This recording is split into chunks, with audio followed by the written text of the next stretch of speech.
Lawmakers wrapped up another busy week in the Missouri House as time continues to tick off of the legislative clock. The Missouri House gave initial approval to legislation changing the way Missourians vote. The proposal would give Missourians the ability to vote before Election Day.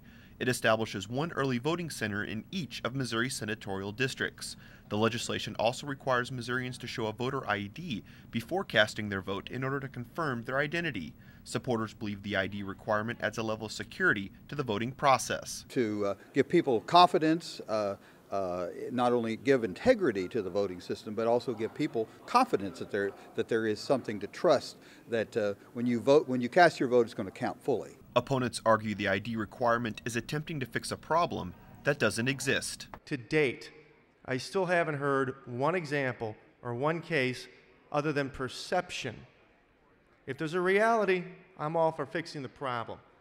But when we perceive an issue that doesn't exist, that's when we truly tread on thin ice. The proposal is made up of two pieces of legislation, House Bill 1966 and House Joint Resolution 64.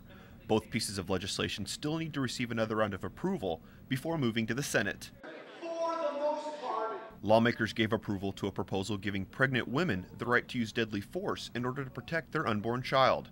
Supporters argue the bill fixes a hole in state law where a woman could potentially be prosecuted for using deadly force against someone threatening her unborn child. The sponsor of the proposal argues her bill gives pregnant women the same rights as other women. It keeps pregnant women from being in a category all of their own where they aren't allowed the same rights as other women in the state are. The bill passed out of the House with more than 130 yes votes and now moves to the Senate for debate. Speaker Ron Richard welcomed the newest member into the Hall of Famous Missourians. The Speaker inducted James Smith McDonald Jr. into the Hall of Famous Missourians. A world-renowned aviation pioneer, McDonald is known as the man behind several of the nation's most successful aircraft programs. He founded McDonnell Aircraft in 1939 and established St. Louis as his manufacturing base. He oversaw the company until his death in 1980.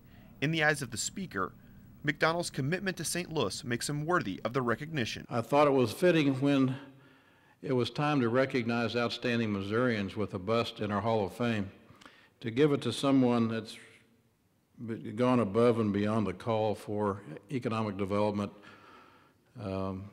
starting in the 40s in St. Louis. Also heavily involved in the U.S. space program, McDonald played vital roles in the development of the Mercury and Gemini spacecrafts.